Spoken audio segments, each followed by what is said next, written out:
जब आपको गर्म पानी से नहाना हो सर्दी में, तो हमको क्या करना चाहिए? गर्म पानी को सर में तुरंत डालने से वह नुकसान करता है, एकदम नुकसान होता है उससे। हमको गर्म पानी से धोना है। पहले हाथ पैरों को धोइए, पैरों में डालिए, धीरे धीरे पानी को डालते हुए फिर अपने शरीर में डालिए, फिर उसके बाद में सर पे डालिए। ये गर्म पानी से नहाने की विधि है। शावर में आप जाएंगे गरम गरम, पहले तो मुंडी तो देंगे, सर दोगे, सर पे पानी जाएगा तो भयानक नुकसान करता है वो। आप करके देखना, है छोटी छोटी बातें। तो हम क्या करें? तो हम अपनी बाल्टी मग्गा ना छोड़ें। और यदि गर्मी है, चलो आपको थोड़ा ठंडे पानी से नहाना है, तब क्या करें? हाँ जी, पानी को, या सर्दी में भी ठंडे पानी से नहाना हो, पहले मग्गे लीजिए, धीरे धीरे थोड़ा सा पानी सर पे डालिए, धीरे धीरे सर को धोइए, अपने बालों को धोइए, बाल धोने हो तो, नहीं तो मुंह को धोइए, धीरे धीरे फिर ऊपर से पानी डाल करके शरीर में डालिए। ये नहाने की विधि है। बैठ करके नहाइए। यदि खड़े खड़े भी नहाना पड़े, फिर भी मैं कहता हूं गर्म पानी है तो पहले हाथ पैर धो लो, ठंडा पानी है तो सर धो लो, फिर बाद में चाहे आप शावर में भी नहा लीजिए तो शायद ज्यादा नुकसान नहीं होगा। एक छोटी सी बात थी, परंतु यह बहुत महत्वपूर्ण है। इसी तरह से हमारे यहां कभी भी भोजन से पहले स्नान का विधान है। भोजन से पहले ही नहाना चाहिए।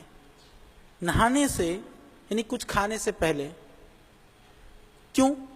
इसलिए नहीं कि सुबह ब्रश कर लिया और हमने मुंह धो लिया तो फिर ठीक है, मुंह के बैक्टीरिया तो खत्म हो गए, बाकी तो फिर खा सकते हैं। फिर भी हम लोग क्यों नहीं खाते हैं? हमारे परिवारों में आज भी, हिंदुस्तान में ये प्रचलन है, विदेशों में ज्यादा फर्क नहीं पड़ता है। बहुत सारे लोग ऐसे हैं, वो च्युइंगम सा चबा चबा करके ब्रश भी नहीं करते, बहुत शेड्यूल लोग हैं, हमने देखा। तो हमारे यहाँ ऐसा नहीं माना जाता। कम से कम आज तक हिंदुस्तान में मुझे नहीं लगता है कि कोई आधा 1% ऐसे लोग होंगे, तो हमको पता नहीं है, पर वो ऐसे लोग तो नहीं कि च्युइंगम चबा करके सोचते हो कि ब्रश का काम हो गया। अभी तो ऐसा नहीं है। तो फिर हम क्या करें? सुबह हमारे यहाँ परंपरा का आज भी कहते हैं, अच्छा बिना नहाए तू खा लेगा, यानी कि बिना स्नान के भोजन करना उसको बहुत खराब माना जाता है। ये अलग बात है कि जैसे हम पहाड़ों पे जाते हैं, थोड़ी ठंड वगैरह होती है, चाहे आप अरुणाचल में जाओ, इधर सिक्किम से लेकर उत्तराखंड से लेकर हिमाचल तक, वहाँ ठंड की वजह से बिना नहाए भी खा लेते हैं, वो अलग बात है। प्रायः पर पूरे देश के अंदर ऐसी व्यवस्था थोड़ी कम है।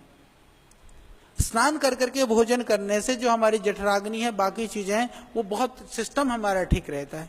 तो स्नान करके भोजन करना चाहिए। परंतु आजकल हिंदुस्तान में भी एक फैशन शुरू हुआ है। वो क्या है? रात को काम वगैरह तो सबको करना पड़ता है। आजकल माताओं बहनों को भी बहुत सारे काम करती हैं, तो रात को जब घर आते हैं, घर आने के बाद में भूख तो जोर की लग रही होती है, पहले खा लेते हैं, बाद में फिर नहा करके सोते हैं। ये बहुत खतरनाक है। आप लेट भी हो गए हों, आपको नहाना है, स्नान करना है, पहले आप स्नान कर लो, उसके बाद खाना खाओ। ये घर में आप एकदम नियम बना दें कि भोजन के बाद, रात को खाने के बाद कोई नहीं नहाएगा।